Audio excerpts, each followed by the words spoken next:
Good morning all of you. Good morning sir. So आज का जो टॉपिक है हम लोग को क्या पढ़ना है? GST registration. जैसे कि जीएसटी रजिस्ट्रेशन का जो चैप्टर है, चैप्टर नंबर कौन सा है ये? 9।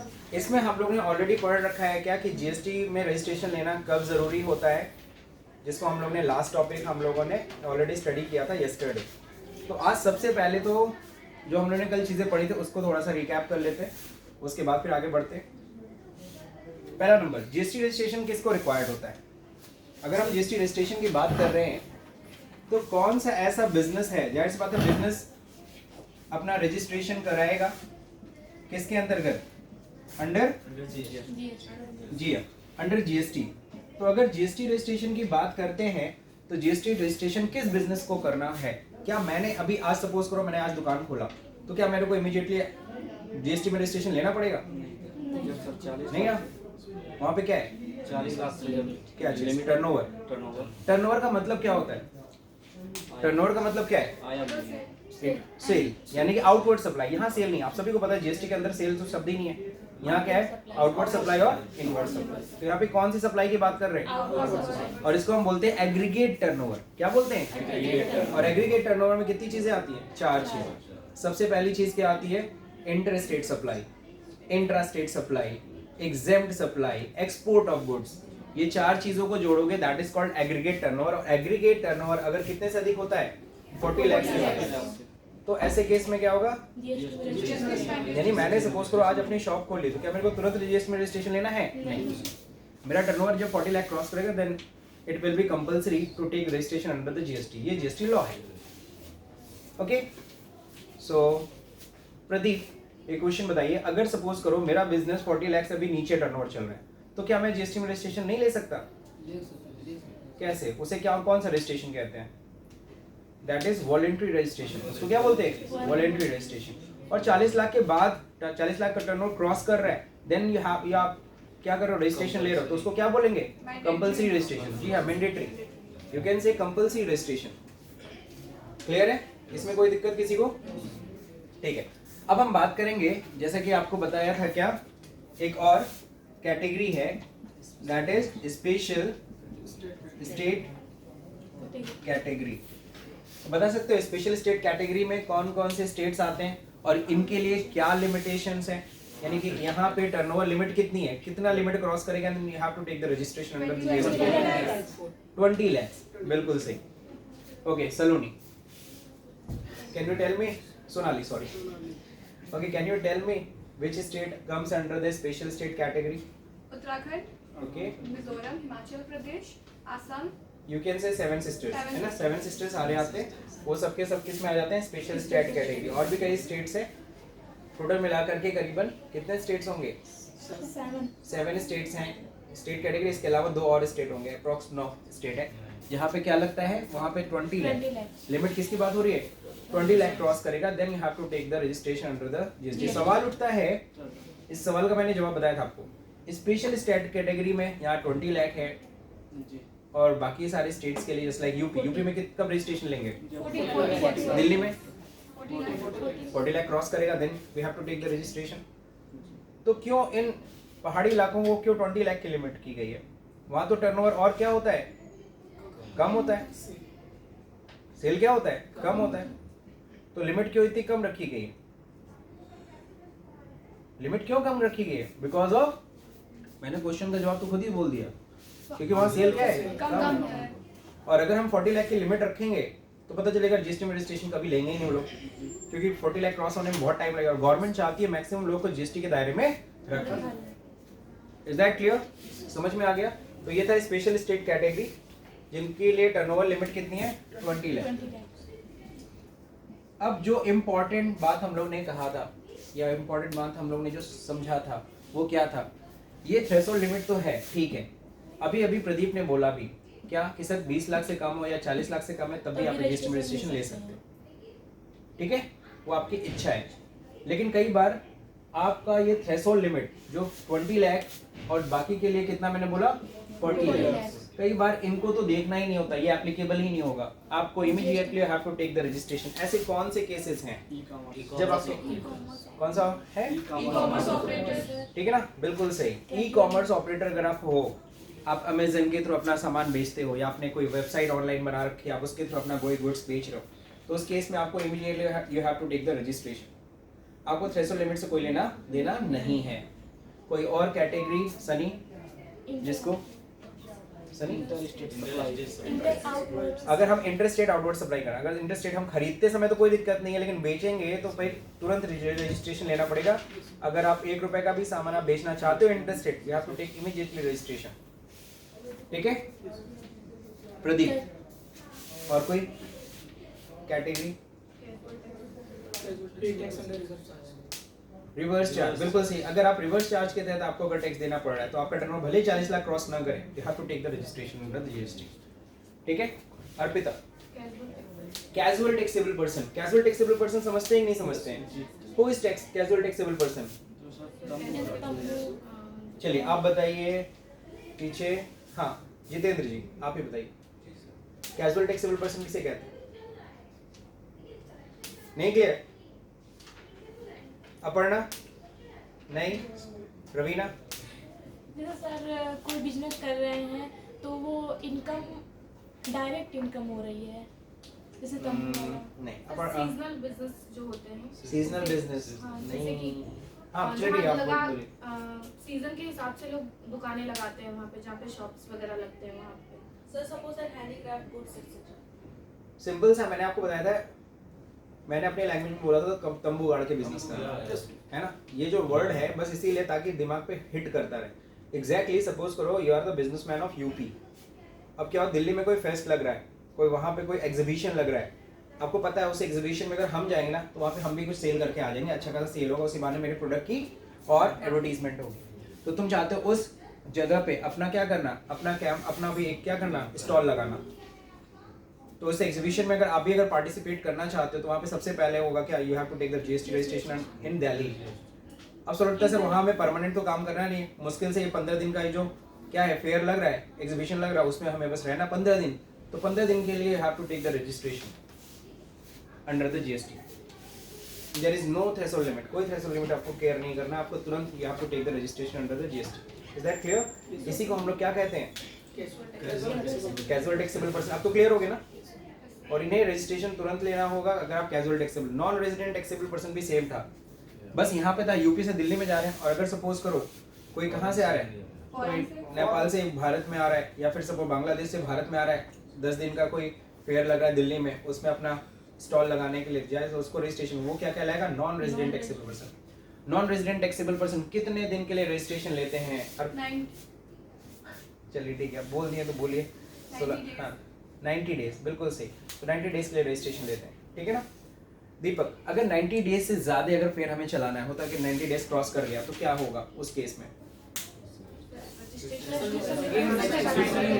रिन्यूअल करा सकते हैं, फिर कितने दिन के लिए फर्दर करा सकते हैं? और चाहे तो कम करना है 10 दिन 15 दिन के लिए कर सकते हो, ठीक है। अब सवाल उठता है सर अपना स्टॉल लगाने के कितने दिन के अंदर अंदर रजिस्ट्रेशन ले लेना है? within 15 days 7 days, within 7 days we have to take the registration within 7 days, clear? और टैक्स कैसे देंगे? 90 दिन बाद? नहीं, जब रजिस्ट्रेशन कराते तभी। बिल्कुल सही। अब यहाँ पे देखो बहुत सही बोला तुमने अपर्णा, बिफोर जैसे आप रजिस्ट्रेशन करने जाओगे विदिन 7 डेज आपको कर देना, रजिस्ट्रेशन के समय ही आपको एडवांस टैक्स देना होता है ऑन एस्टिमेटेड सेल। किस पे? Estimated cell. तो मेरे ख्याल से आप लोगों को कंपलसरी रजिस्ट्रेशन भी क्लियर है कि कब हमें इस थ्रेशोल्ड लिमिट को ध्यान नहीं देना है, हमें तुरंत रजिस्ट्रेशन लेना पड़ेगा। जैसे कि हम लोग का रजिस्ट्रेशन प्रोसेस हम लोग को देखना है ऑनलाइन, लेकिन ऑनलाइन देखने से पहले कुछ हमें रजिस्ट्रेशन के फॉर्म्स को समझना पड़ेगा।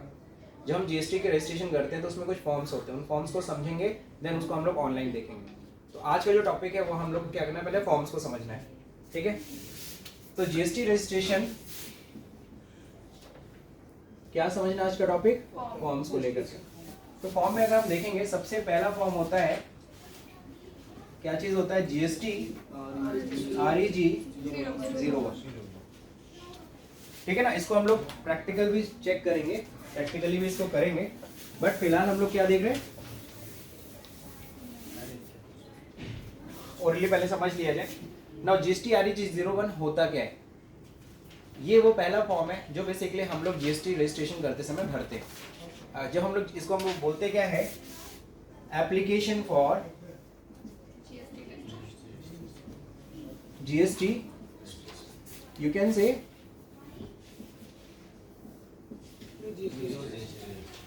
ठीक है ना, जाहिर सी बात है।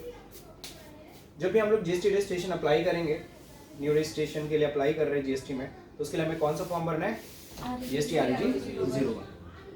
जब हम ऑनलाइन भरते ना, हमें फॉर्म दिखता नहीं, बट ये होता है। अब ध्यान रखना, जीएसटी आरईजी 01 में कितने पार्ट होते हैं? 2 part, part A, part B, इसके 2 पार्ट होते हैं, हमें दोनों पार्ट कंप्लीट करने हैं। पार्ट ए की बात करें तो पार्ट ए में हमें 3 मेनली इंफॉर्मेशन देनी होती है। सबसे पहले पैन नंबर, ठीक है ना, then mobile number, email address, क्या बात है, ईमेल आईडी, सही है। ये 3 चीजें मैंडेटरी होती है पार्ट ए भरने के लिए, और पार्ट ए मुश्किल से 5 मिनट भी नहीं लगता, आप इसको कंप्लीट कर सकते हैं। क्लियर? ये 3 इंफॉर्मेशन आपकी सही होनी चाहिए, आपका पैन सही होना चाहिए। जैसे ही हम लोग क्या करते हैं, पोर्टल पे रजिस्ट्रेशन अप्लाई करते हैं, आरईजी 1 भरते हैं, वहाँ पैन नंबर पूछता है, हम पैन नंबर अपना डालेंगे। पैन नंबर डालते ही वो तुरंत सीबीडीटी के डेटा से चेक करता है, सीबीडीटी मतलब central board of direct tax, कि क्या वो पैन वैलिड है कि नहीं। आप सभी को पता है पैन नंबर कितने डिजिट का होता है? 10 डिजिट का होता है, 541, ये सबको पता है। 5 अल्फाबेट, 4 न्यूमेरिक, 1 अल्फाबेट। वो तुरंत चेक करेगा सीबीडीटी की साइड से, ओके होगा। देन पूछता है क्या? मोबाइल नंबर, देन पूछता है क्या? Email ID. हालांकि एक और चीज पूछता है जो यहाँ पे मैंने मेंशन नहीं किया, वो पूछता है लीगल नेम ऑफ बिजनेस। तो लीगल नेम ऑफ बिजनेस क्या है? जो पैन में आपका नाम लिखा है वही क्या है? Legal name of business. ठीक है, जैसे इसको हम कंप्लीट करते हैं पार्टी को, वहां पे आपको एक नंबर जनरेट होता है, दैट इज कॉल्ड टीआरएन। पूरा नाम क्या है इसका? पूरा full form temporary reference number. ठीक है ना, तो टेम्पररी रेफरेंस नंबर आपको मिल जाता है जो कि 15 डिजिट का होता है, और ये कितने दिन के लिए वैलिड होता है? 15 डेज। दैट मींस इस टीआरएन नंबर की सहायता से आप 15 डेज के अंदर अंदर अपना पार्ट बी कंप्लीट करें। जो मेजर पोर्शन होता है, जो मेजर चीजें जो भरनी होती है, वो आपको पार्ट बी में भरनी होती है। जैसे आप प्रोमोटर कौन है, प्रोप्राइटर कौन है, आपका ज्यूरिडिक्शन क्या है, सेंट्रल ज्यूरिडिक्शन, स्टेट ज्यूरिडिक्शन क्या है, ये सब आपको भरना पड़ेगा यहाँ पे। ठीक है, और क्या भरना पड़ेगा? आप किस चीज का बिजनेस कर रहे हो, उसका अगर बिजनेस कर रहे हो तो किस प्रोडक्ट का कर रहे हो, उस प्रोडक्ट का HSN कोड है ना, या फिर सर्विस दे रहे हो तो सर्विस का SSC कोड आपको भरना पड़ेगा। ठीक, तो ये सब किस में होता है? आप लोगों ने HSN code, service, SSC code आपने ऑलरेडी टैली में पढ़ा हुआ है, पढ़ा है ना सबने? yes. तो वो सारी चीज़ आपको भरनी पड़ती है, और लास्ट में वेरिफिकेशन करना होता है, और आपका जो शॉप है वो किस जगह पे, उसका एड्रेस प्रूफ, ठीक है ना, तो वो सारी चीज़ें आपको कहाँ देनी पड़ेगी? पार्ट बी में, यानी पार्ट बी ही मेन है। क्लियर? इसमें करीबन कितने हेड, करीबन टैब होते हैं, 7 या 8 टैब होते हैं जो आपको कंप्लीट करने होते हैं। कितने टैब? 7 टैब। ओके, तो पार्ट बी कंप्लीट करेंगे। पार्ट बी जैसे ही कंप्लीट करेंगे, वहां पे आपको क्या होता है? ARN जनरेट हो जाता है। यहाँ क्या हो रहा था? यहाँ क्या? ARN, एप्लीकेशन रेफरेंस नंबर, ये आपको जनरेट हो जाएगा। इसके बाद जैसे आपका ये सबमिट होता है, अगला फॉर्म आता है GST REG 02। GST REG 02 ये क्या होता है? ये एक्नॉलेजमेंट होता है। क्या होता है? ये एक्नॉलेजमेंट आपको मिल जाएगा, एक्नॉलेजमेंट ऑफ GST REG 01, है ना, ये फॉर्म आपका सबमिट हो गया। इसका एक्नॉलेजमेंट आपको किस में मिलेगा? GST REG 02। ऑनलाइन करोगे सब आएगा, दिखेगा, लेकिन हम पहले से हम लोग को लॉ में हमको पढ़ना होता है। लॉ चूंकि हम लोग पढ़े, तो लॉ में हमें हर एक फॉर्म के बारे में नॉलेज होना चाहिए। ठीक है, समझ गए सब लोग? नेक्स्ट, अगर आपके GST REG 01 में कोई दिक्कत होती है, सपोज करो आपने एड्रेस प्रूफ जो डाला वो ब्लर है, नहीं दिख रहा है ठीक से, बात समझे, या फिर सपोज एड्रेस प्रूफ क्लियर नहीं है, कुछ भी अगर दिक्कत आता है एड्रेस प्रूफ का, ID प्रूफ का, है ना, तो ऐसे केस में क्या होगा? या फिर आपने आधार नंबर, आधार की आपने कॉपी जो लगाई है, आधार आपने जो लिखा वो सही नहीं है, कोई दिक्कत है, तो उस केस में आपको जो एरर की नोटिस मिलेगी वो किस में मिलेगी? GST REG 03 में। ठीक है ना, तो आपको जो भी एरर है, यू कैन से एरर रिपोर्ट, या फिर कह लो ये नोटिस आती है, एग्जैक्टली उसको नोटिस शब्द बोलते हैं। क्या बोलते हैं? आपको नोटिस रिसीव होगी। वो जो नोटिस मिलती है वो किस में मिलती है? GST REG 03 में मिल जाती है। ये आपके पास मेल आ जाता है, प्लस अपना पोर्टल पे लॉगिन करके भी आप देख सकते हैं। फिर यहाँ पे बताता है एग्जैक्टली आपका एरर क्या है। पता चला क्या कि आपका एड्रेस प्रूफ सही नहीं है, आपको एड्रेस प्रूफ दूसरा देना पड़ेगा। तो सवाल उठता है वो क्या करेंगे आप लोग? उसको रिप्लाई, यानी इस एरर का, इस नोटिस का रिप्लाई करेंगे किसमें? GST REG 04। देख रहा हो सब REG चल रहा है। REG मतलब समझ गया ना क्या है? ये रजिस्ट्रेशन सीक्वेंस में एकदम बनाया है। इसके पहले के जितने लॉज होते थे उसमें सीक्वेंस इतना नहीं देखने को मिलता था, लेकिन हाँ GST लॉ को बहुत ही सिंप्लीफाइड तरीके से बनाया गया। यहाँ पे हर चीज आप देखोगे सीक्वेंस में बनाएगा, 1 2 3 4 5 6। नाउ नेक्स्ट 4 में क्या करना है? You have to reply of, हम लोग कह सकते हैं GST REG 03 का हम लोग रिप्लाई देते हैं। ठीक है ना? आपके पास मेल आ जाएगा क्या एरर है और कितने दिन के अंदर इसका रिप्लाई करना है। ठीक है, तो जो भी स्टिपुलेटेड टाइम है उस टाइम के अंदर आपको इसका रिप्लाई कर देना है। रिप्लाई करने के बाद, ठीक है, अगर रिप्लाई आपने किया, आपने दूसरी बार एड्रेस प्रूफ दिया, पता चला इस बार भी एड्रेस प्रूफ आपका क्या था? गलत था, तो फिर से REG 03 नहीं आने वाला, सीधे आपको मिल जाएगा 5। ठीक है ना? इसका मतलब समझ रहे हो? हमारे हाथ में कितनी उंगलियां है? और पांचों अगर मिल जाए तो क्या बन जाता है? थप्पड़। दैट मीन्स कहने का मतलब सिंपल सा है, यहाँ पे REG का एक तमाचा आपको लगेगा, दैट मीन्स वहां पे आपका रजिस्ट्रेशन रिजेक्ट कर दिया जाएगा। क्या कर दिया जाएगा? रिजेक्ट। क्लियर है? तो यहाँ पे आपका रिजेक्शन हो जाता है, रिजेक्शन ऑफ GST REG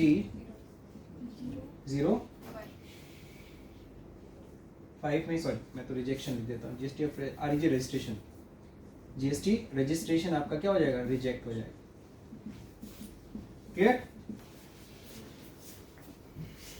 तो GST REG 05 में आपका रिजेक्शन हो जाएगा, rejection of GST registration, because आपने जो रिप्लाई किया, रिप्लाई में भी जो अगेन जो प्रूफ डाला है वो भी गलत है, दोबारा गलत किया आपने, सो आपका रिजेक्ट हो जाएगा। सर रिजेक्ट होने के बाद सर क्या प्रोसेस है? आपका तो भी बिजनेस आपको तो करना ही है, रिजेक्ट हो गया वो अलग बात है, तो आपको फिर से रजिस्ट्रेशन अप्लाई करना होगा।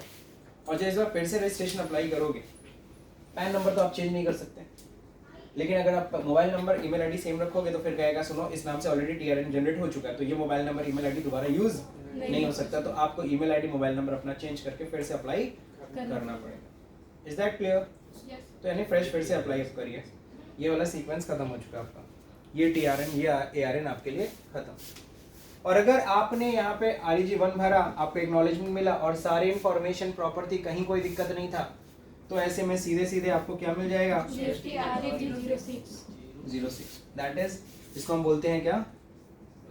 सर्टिफिकेट। हाँ, सर्टिफिकेट ऑफ GST रजिस्ट्रेशन। और इसमें आपको मिल जाएगा GSTIN नंबर मिल जाएगा, जो कि कितने डिजिट का होता है? 15 डिजिट। कितने डिजिट का? 15 डिजिट का आपको GST रजिस्ट्रेशन मिल जाएगा। नॉर्मली अगर सब कुछ सही रहा तो विदिन 3 डेज, विदिन कितने दिन के अंदर? विदिन 3 डेज आपको GST रजिस्ट्रेशन सर्टिफिकेट मिल जाता है, अगर सारी इंफॉर्मेशन आपकी सही रही, कहीं कोई दिक्कत नहीं रहा। अदरवाइज नोटिस आएगा, आप उसका रिप्लाई करोगे और रिप्लाई प्रॉपर्ली करते हो, दैट मीन्स आपने GST REG 4 प्रॉपर्ली भरा, तो भी आपको REG 6 मिल सकता है। रिजेक्शन होने के चांसेस कम रहते हैं। जब नोटिस आए तुरंत तुम्हारा क्या होना चाहिए? तुरंत तुम्हारा दिमाग खुल जाना चाहिए कि हाँ भाई ये गलती है, और उस गलती को प्रॉपर्ली आपको क्या करना है? सही रिप्लाई करना है, गलत रिप्लाई नहीं कर सकते। बात समझ में आया कि नहीं आया? क्लियर? यदि कर दीजिए। तो बात सबको समझ में आ गया?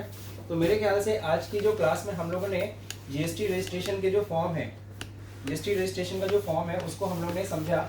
GST REG 1 क्या है, 2 क्या है, 3 क्या है, 4 क्या है, ये सब हम लोगों ने समझ लिया। ठीक है? तो अब हम लोग इसको, इसी सारे के सारे प्रोसेस को हम लोग को क्या देखना है? हमें ऑनलाइन देखना है। और ऑनलाइन देखने से पहले एक और चीज ध्यान रखिएगा, ऑनलाइन देखने से पहले हम लोग थोड़ा सा GSTI नंबर को अभी से एक्सप्लेन कर लेते हैं, एग्जैक्टली GSTI नंबर होता कैसा है। ठीक है? तो जीएसटी नंबर ध्यान रहे, जैसा कि मैंने बोला 15 डिजिट का होता है। तो इस 15 डिजिट को अगर हम ध्यान से समझे तो सबसे पहले जो होता है 2 डिजिट, जस्ट लाइक 09। यूपी का क्या है 09। ये क्या होता है, ये स्टेट कोड होता है। क्या होता है स्टेट कोड। तो शुरुआत में आपको स्टेट कोड मिल जाएगा। यूपी का 09 है, वेस्ट बंगाल से हमारा बहुत अच्छा रिश्ता है, तो जाहिर सी बात है 19 है। क्या है 19। और हमारा जिस पड़ोसी स्टेट कौन है, बिहार, तो उसका कितना है 10 है। इतना तो तुम्हें याद होना चाहिए, इतना तुम्हें पता होना चाहिए। 09, 19 और 10। और ज्यादा ट्रांजैक्शन किससे करना होगा, दिल्ली से। हम लोग यूपी के हैं तो दिल्ली का है 07। क्या है 07। चलिए, इसके बाद फिर आपका होता है पैन नंबर। सपोज करो मेरा पैन नंबर मैं अपना लिख देता हूँ, ये फिर पैन नंबर होता है। ये क्या है 10 डिजिट आपका, ये पैन नंबर हो गया। फिर उसके बाद क्या होता है, 2 एंटिटी कोड। ठीक है, सॉरी, ये होता है आपका एंटिटी कोड। एंटिटी कोड मतलब कितने आपका रजिस्ट्रेशन हो रखा है। फिर ये क्या होता है,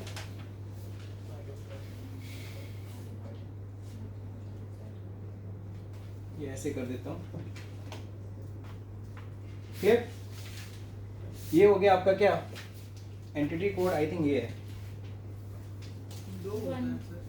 this one is entity code. ज्यादा हो गया, ये आपका एंटिटी कोड हो गया। अब एंटिटी कोड समझ गए ना, आपका पहला रजिस्ट्रेशन हुआ है तो एक रहेगा।